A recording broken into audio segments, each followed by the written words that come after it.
Selamat datang di kuliah MS 2150 Material Teknik. Saya, Eka Fianti Prajatelisia, akan menerangkan tentang bab 1, pendahuluan atau pengenalan material teknik. Sebelum masuk lebih lanjut, terlebih dahulu kita harus memahami dulu apa itu material science dan apa itu material engineering. Tanpa kita sadari, ilmu tentang material ini sudah lama sekali mengakar dalam kehidupan kita sehari-hari. Mulai dari zaman batu sampai pada zaman kehidupan kita yang sekarang. Materials drive our society. Artinya, perkembangan dunia material mendorong kehidupan bermasyarakat kita. Orang-orang zaman dahulu menggunakan batu untuk berburu. Lama-lama berkembang menjadi batu yang kompleks seperti pottery dan akhirnya berkembang menjadi material logam dan terus mengalami perubahan sampai pada zaman modern kita saat ini. Contoh lain yang dekat dengan kehidupan kita sehari-hari adalah dengan wadah produk minuman seperti pada gambar. Ada yang menggunakan plastik, ada juga yang menggunakan kaca, ada pula yang menggunakan kaleng sebagai packagingnya. Contoh yang lebih spesifik adalah pengemasan Coca-Cola. Dalam pengemasan Coca-Cola ini, semua jenis material digunakan. Ada yang menggunakan plastik, ada juga yang menggunakan kaca, atau juga menggunakan kaleng sebagai packagingnya. Namun dari semua itu muncullah pertanyaan-pertanyaan seperti, apa sih yang menyebabkan packagingnya berbeda-beda? Untuk kebutuhan apa sehingga material-material tersebut dipilih? Apa perbedaan tiap-tiap packagingnya seperti gelas atau kaca, plastik, aluminium atau kaleng, dan pembuatan botol yang berbasis dari tanaman. Yang mana yang terbaik? Bagaimana sih cara pembuatannya? Yang mana yang proses pembuatannya paling mudah dan paling ekonomis? Pertanyaan-pertanyaan itu dapat dijawab dengan mempelajari ilmu dan teknik material. Dengan ilmunya, kita dapat mempelajari hubungan antara struktur dan sifat-sifat bahannya. Dengan tekniknya, kita dapat mendesain dan merekayasa struktur dari suatu bahan agar menghasilkan sifat-sifat tertentu melalui proses. Misalnya, dengan pemrosesan tertentu, material bisa menjadi lebih kuat, lebih tahan korosi, lebih mengantarkan listrik, lebih bisa mengantarkan panas, sehingga akhirnya dapat menimbulkan performa yang terbaik dari suatu material. Itulah yang disebut dengan 5 segitiga fundamental dari material science and engineering. Dari setiap step ini, kita dapat mengujinya dengan characterization. Characterization itu untuk membuktikan sifat-sifat dari material tersebut. Hal pertama yang akan kita bahas adalah struktur. Di alam maupun bahan yang dibuat oleh manusia, jika kita melihat dengan perbesaran tinggi, kita akan dapat melihat struktur, seperti pada tubuh manusia. Jika kita bedah lebih lanjut, kita akan tahu bahwa tubuh manusia terdiri dari darah, tulang, dan lain sebagainya. Jika kita teliti lebih lanjut, maka itu akan terdiri dari DNA, kromosom, dan jika kita teliti lebih dalam lagi, itu adalah terdiri dari sekumpulan atom. Begitu juga dengan material yang dibuat oleh manusia. Jika kita bedah dan teliti lebih lanjut, maka itu akan terdiri dari atom-atom yang berkumpul dan menyusun menjadi suatu struktur tertentu. Nah, tantangan di abad kita saat ini adalah mengambil inspirasi dari alam. Kita melihat strukturnya dari alam, lalu kita membuat struktur tertentu menjadi bentuk yang fungsional. Misalnya, terinspirasi dari kaki cicak yang dapat menempel di bahan apapun karena membentuk ikatan seperti van der Waals. Dengan meneliti strukturnya, kita dapat membuat struktur yang sama sehingga dihasilkan material yang super lengket dan kuat. Contohnya bisa dipakai untuk menutup luka pada tubuh manusia. Contoh lain dari struktur bisa kita lihat dari komponen pemesinan. Contohnya engine block. Jika kita melihat skala makro, kita dapat melihat secara umum seperti apa itu engine block dengan performa yang dibutuhkannya.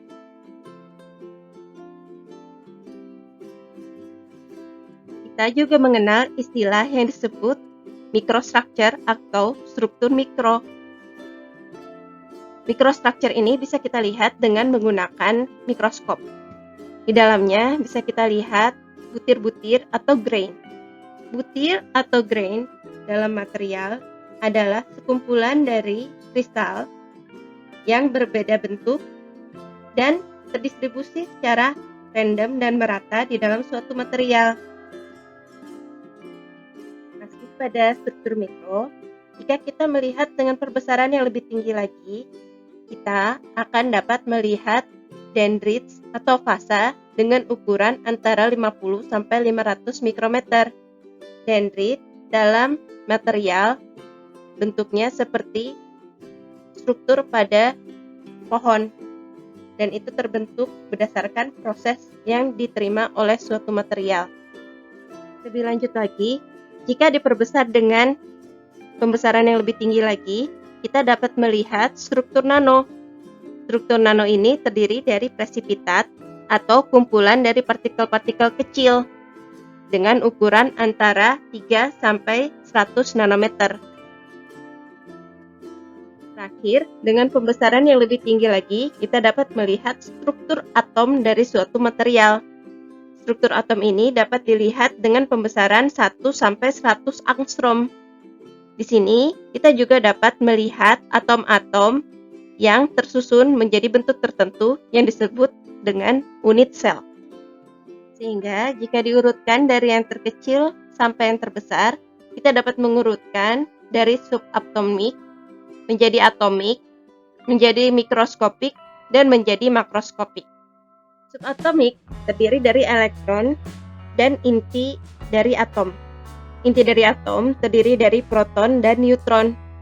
Dari neutron tersebut, ada bagian yang terkecil lagi yang disebut dengan quark. Lanjut ke struktur atomik, yaitu sekumpulan atom yang memiliki keteraturan tertentu. Keteraturan tersebut akan membuat suatu unit sel dari suatu material.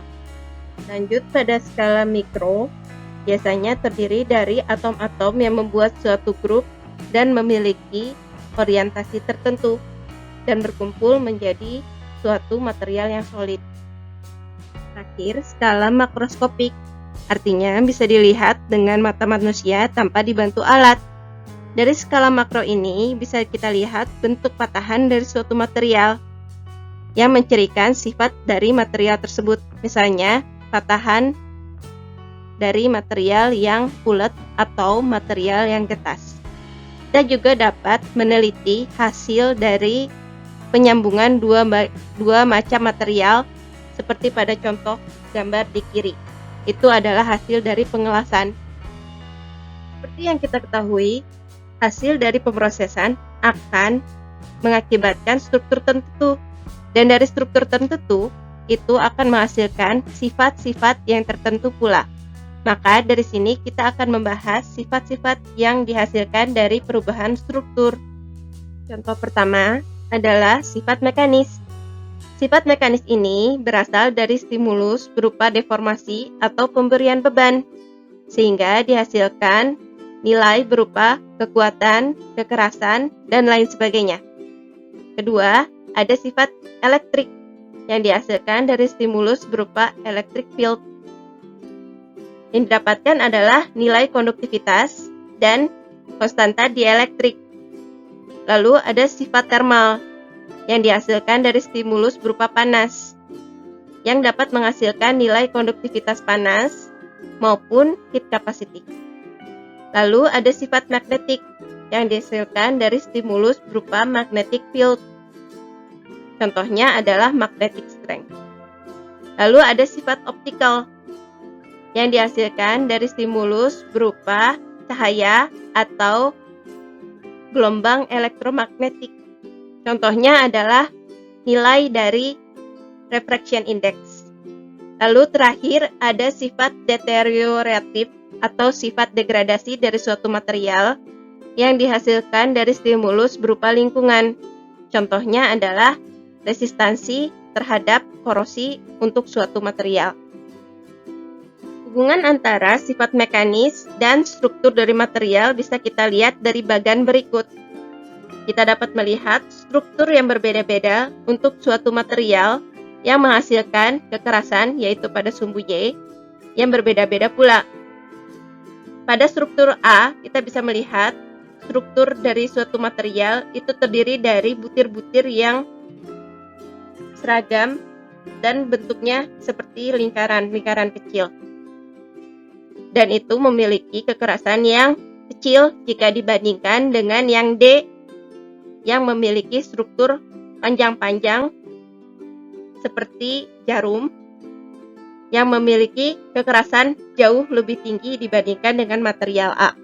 Jadi kita bisa melihat di sini korelasi antara struktur dengan sifat mekanis dari suatu material. Lalu, pada sifat elektrik, kita dapat melihat perbedaan antara material koper murni dengan yang ditambahkan impurity atau pengotor seperti nikel pada kopernya.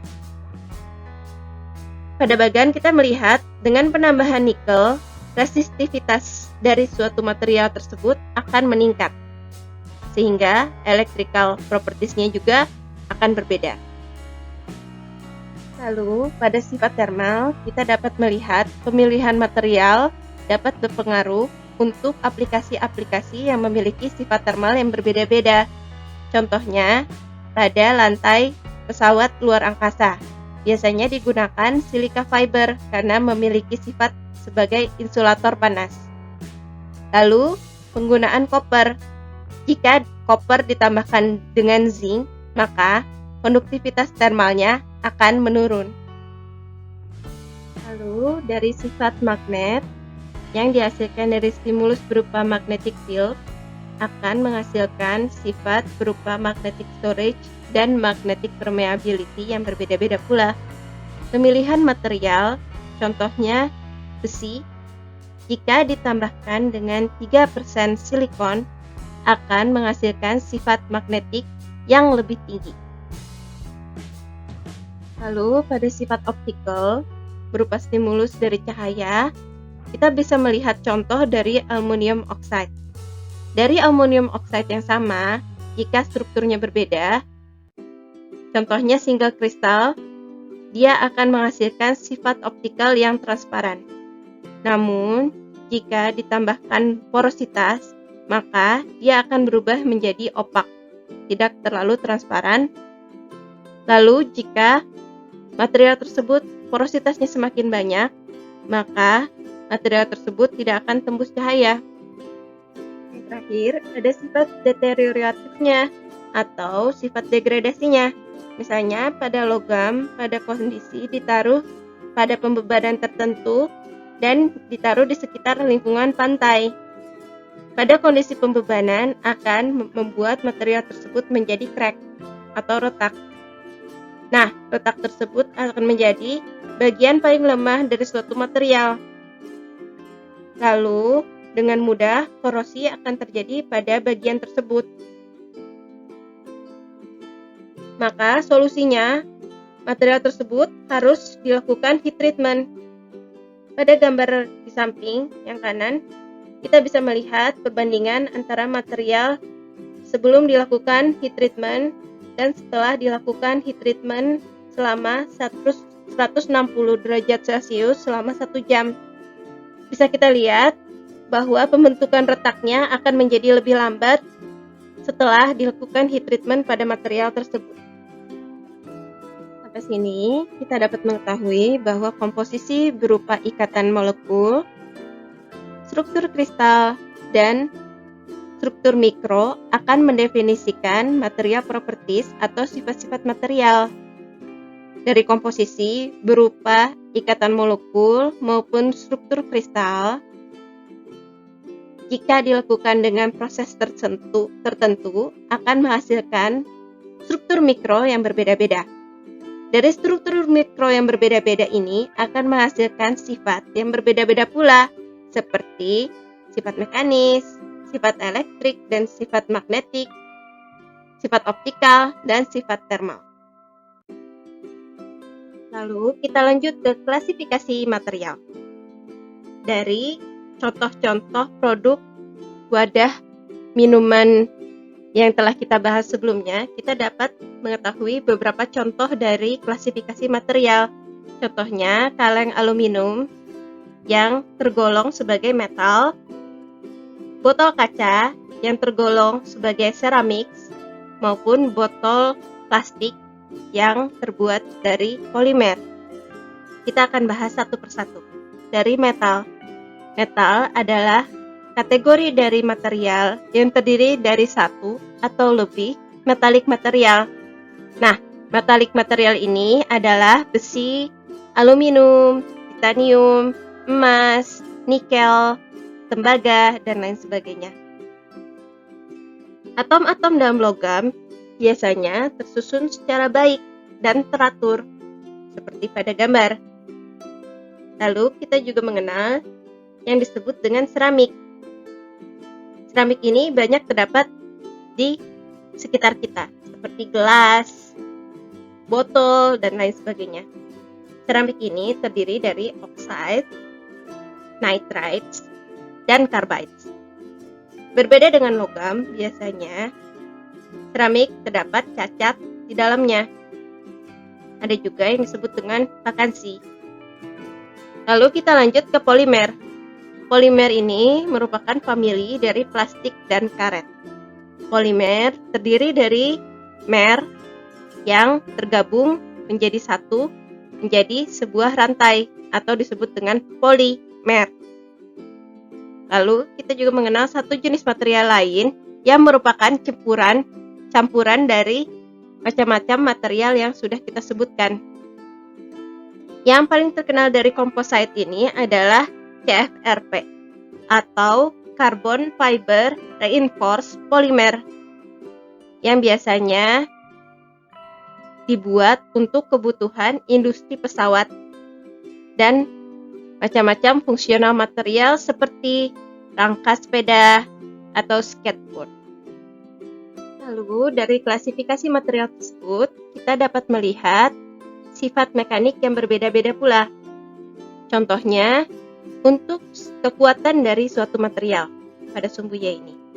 Jadi kita bisa melihat komparasi dari kategori metal, kategori seramik, kategori polimer, dan kategori komposit. Kekuatan pada metal umumnya lebih tinggi dibandingkan dengan seramik dan polimer. Seramik biasanya lebih getas dibandingkan dengan metal. Polimer biasanya memiliki sifat mekanis yang lebih ulet dibandingkan metal dan seramik. Lalu komposit, karena terdiri dari material yang berbeda-beda dan campuran, maka sifatnya akan berbeda-beda pula. Dapat didefinisikan sebagai material yang kuat maupun material yang ulet. Ini kita dapat melihat klasifikasi dari material dalam kaitannya dengan ketahanan terhadap krek atau retak. Dapat kita lihat bahwa metal memiliki ketahanan terhadap retak paling tinggi dibandingkan dengan yang lain. Seramik dan polimer, jika mempunyai retak sedikit, maka dia akan lebih cepat rusak. Sedangkan komposit, karena terdiri dari dua macam material atau lebih, maka sifatnya dapat diatur. Lalu, kita juga dapat melihat sifat elektrik dari klasifikasi material. Pada metal, kita ketahui bahwa material tersebut memiliki electrical conductivity paling tinggi dibandingkan dengan yang lain. Seramik dan polimer memiliki konduktivitas elektrik yang lebih rendah. Lalu, semikonduktor dapat memiliki konduktivitas yang menengah. Oleh karena itu, di industri, untuk memilih material untuk aplikasi tertentu dalam menghasilkan performa terbaik, kita harus melakukan step-step sebagai berikut. Pertama, kita pilih aplikasinya. Dan kita tentukan sifat-sifat mana yang diperlukan dalam aplikasi tersebut. Contohnya, sifat mekanisnya seperti apa, sifat elektrikal, sifat thermal, sifat magnetik, optikal, dan sifat deterioratifnya seperti apa. Lalu, kita harus mengidentifikasi material mana yang sesuai dengan sifat-sifat tersebut. Apakah kita ganti strukturnya ataupun komposisinya. Yang ketiga, kita harus melakukan pemrosesan. Apakah itu merubah struktur dari materialnya atau kita merubah bentuk keseluruhan dari material tersebut.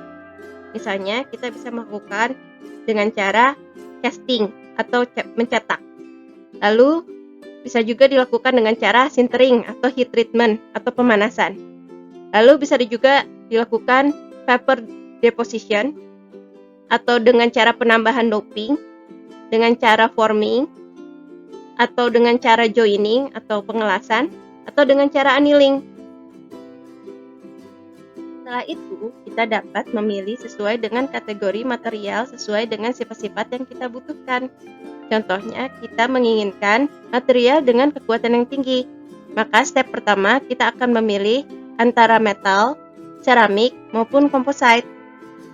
Setelah itu, kita juga menentukan sifat lain yang dibutuhkan, misalnya keuletan. Maka yang dipilih adalah material metal maupun material composite.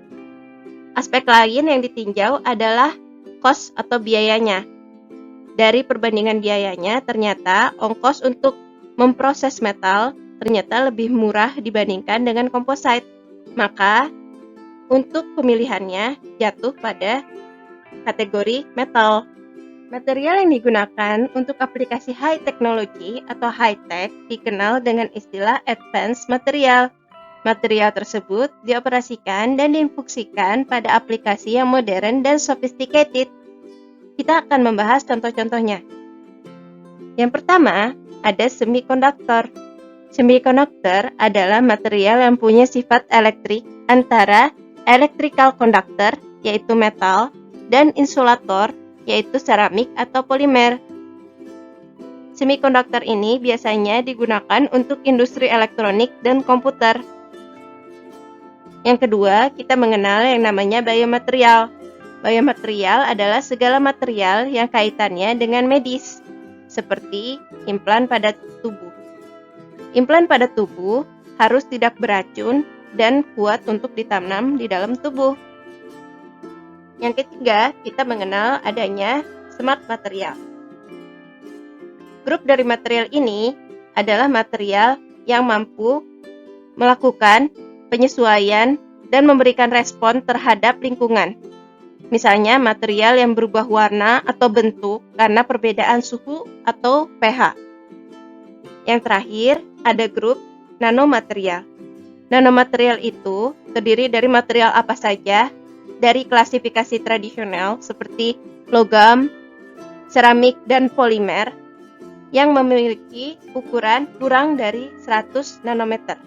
Karena ukuran yang kecil ini dapat menghasilkan struktur yang berbeda-beda pula, sehingga dihasilkan sifat yang tertentu dari apa yang kita pakai. Sekian untuk penjelasan saya kali ini. Mudah-mudahan bermanfaat. Sampai ketemu, terima kasih.